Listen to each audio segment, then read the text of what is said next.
स्वागत है आपका हमारे आज के इस वीडियो में। आज हम आपको यूनानी यानी ग्रीक कथाओं के बारे में बताने वाले हैं जो लगभग 3000 ईसा पूर्व की हैं। इन कहानियों से हमें पुरानी सभ्यताओं के साथ साथ आज की सभ्यता के बारे में पता चलता है।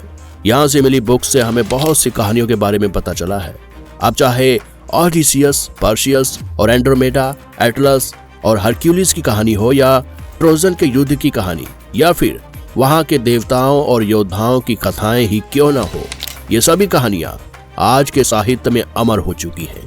उनकी वीरता के कारनामे तथा बलिदान की ये कहानियां आज भी लोगों को आकर्षित करती हैं।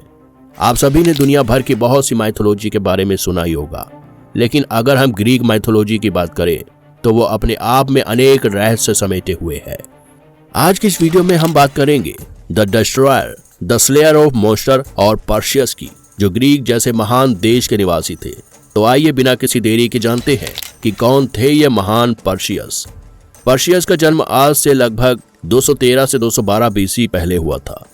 पर्शियस के पिता का नाम जीडस और माता का नाम दनाए था, जो अक्रीशियस आर्गेस के राजा की पुत्री थी।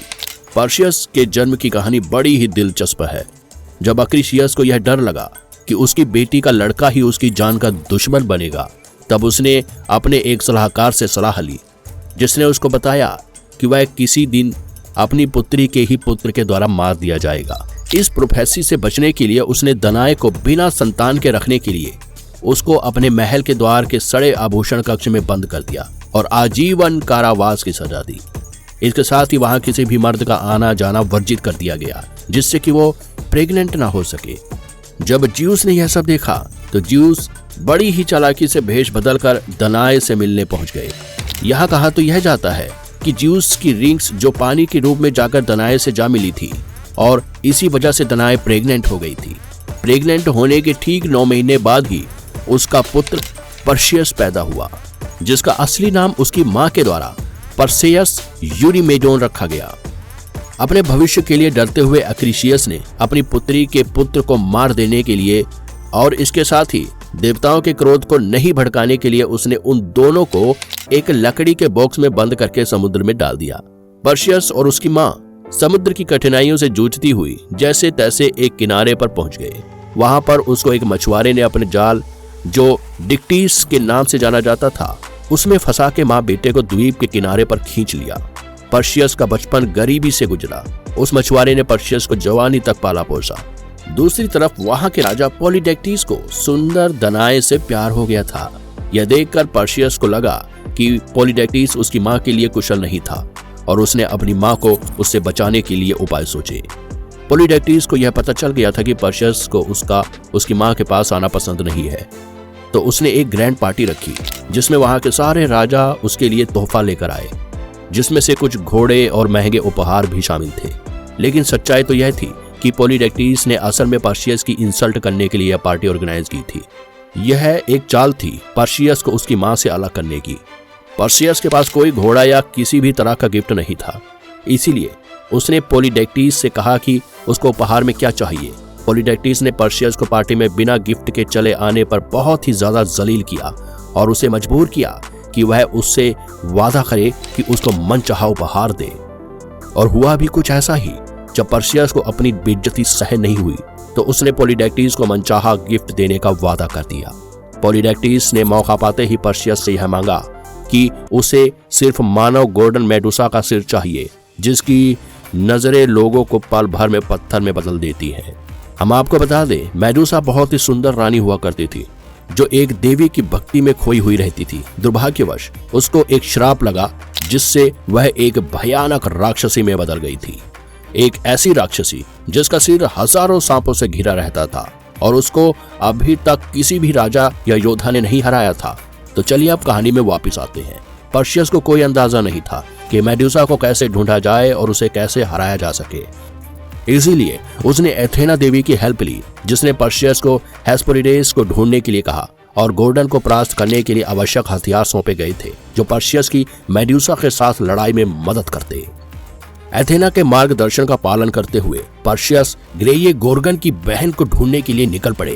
ग्रेये 3 ऐसी बूढ़ी राक्षसी थी जो एक ही आंख और एक दांत को आपस में शेयर करती थी। इनके पास मेडूसा को हराने का तरीका और बहुत से वेपन्स मौजूद थे। जब पर्सियस उनके पास पहुंचा तो उन्होंने कुछ भी जानकारी देने से इनकार कर दिया। इसके बाद उनके बीच भयंकर युद्ध हुआ। जब वो तीनों बहनें पर्सियस के साथ लड़ाई कर रही थी, तभी पर्सियस ने उनकी आंख को एक दूसरे के साथ बदलते समय आंख छीन ली और उनको मजबूर कर दिया कि वो उसको मेडूसा को हराने का रास्ता और उपाय बताए। हेस्पेरिडेस ने पर्सिया को मेडूसा के सिर को सुरक्षित रूप से रखने के लिए एक टिबिसिस यानी बैग दिया। जुपिटर ने उसे एक तलवार और एक ढाल और कैप ऑफ हेड्स दी ताकि वह छिप सके, जिसकी मदद से वह अदृश्य हो सकता था। इसके साथ ही उड़ने वाले शूज दिए जिससे वह युद्ध के दौरान आसानी से उड़ सकता था। जब पर्सियस ग्रेई गोर्गन के बताए हुए रास्ते गुफा के पास पहुंचा तो उसने देखा कि वहां मेडूसा की 2 बहनें गेट पर पहरा दे रही हैं। लेकिन पर्सियस कैप ऑफ हेड्स पहने हुए था तो वो दोनों सिस्टर्स उसको देख नहीं पाई और ऐसे में पर्सियस आसानी से अंदर चला गया। जैसे ही गुफा में वह अंदर बढ़ता गया तो आके उसको गुफा में हजारों मूर्तियां दिखाई दी। ये वो मूर्तियां थी जो पहले इंसान हुआ करती थी और मेडूसा को मारने के लिए ये लोग आए थे, पर उसकी आंखों में देखने की वजह से ये सब लोग पत्थर के बन गए थे। अब पर्सियस का सामना मेडूसा से हुआ। एक लंबी लड़ाई के बाद पर्सियस ने बड़ी ही चालाकी से ढाल में मेडूसा को देखा जो उसके ठीक पीछे से आ रही थी। तभी उसने तलवार से मेडूसा के सिर को काट दिया और सेफली कटे हुए सिर को बैग में रख लिया। इसके बाद पर्सियस उड़ने वाले जूतों की मदद से वहां से निकल गया। सेरिफोस के लिए वापस लौटते समय पर्सियस का सामना एटलस द टाइटन से हुआ, जिसको उसने मेडूसा के सिर की हेल्प से पत्थर का बना दिया। आगे पर्सियस थकान की वजह से इथियोपिया के राज्य में रुका। इथियोपिया का शासक राजा सेफियस और रानी कैसियोपिया थे। कैसियोपिया को अपनी बेटी एंड्रोमेडा के सौंदर्य पर बहुत घमंड था, जिसके कारण इथियोपिया पर हमला हुआ और वहां पर बाढ़ का कहर और समुद्र का सांप सीटस भेजा गया। आमोन की भविष्यवाणी थी कि वहां उसको कोई सहायता नहीं मिलेगी जब तक राजा अपनी बेटी एंड्रोमेडा को उस राक्षस सांप को सौंप नहीं देगा, और इसीलिए राजा ने अपनी बेटी एंड्रोमेडा को उस समुद्र के किनारे एक चट्टान पर नंगा बांध दिया। जब पर्सियस ने देखा तो उसको एंड्रोमेडा से पहले ही नजर में प्यार हो गया और उसने उन हथियारों की हेल्प से सांप को मार दिया। इसके बाद एंड्रोमेडा से शादी करने के लिए उसने उसके पिता से उसका हाथ मांगा। अपने घर लौटने के दौरान जब पर्सियस लीबिया के रेगिस्तान के ऊपर से उड़ रहा था, तब मेडूसा के खून की गिरती बूंदों से एक बहुत ही जहरीले नागराज का जन्म हुआ, जिसमें से एक ने अर्गोनॉट मोप्सस को मार डालने का काम किया था।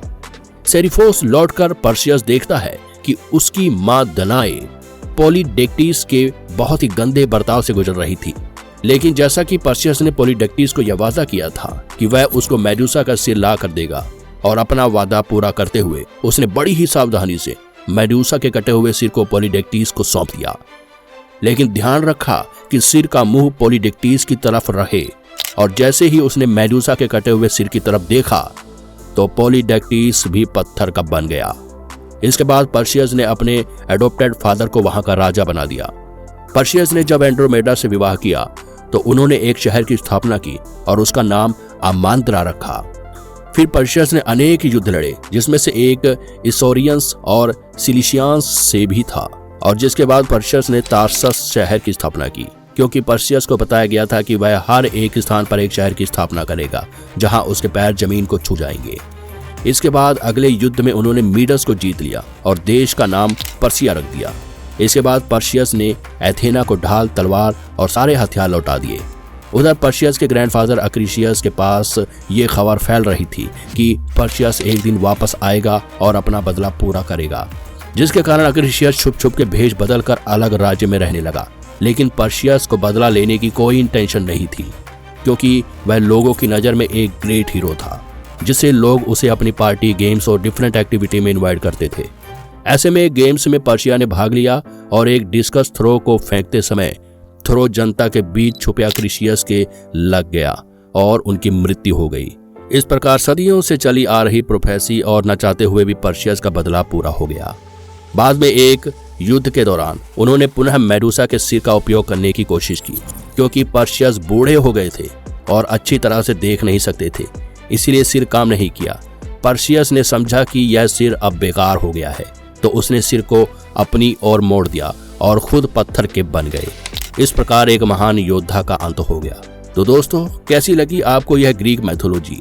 ऐसी और भी वीडियो देखने के लिए हमारे चैनल से जुड़े रहें।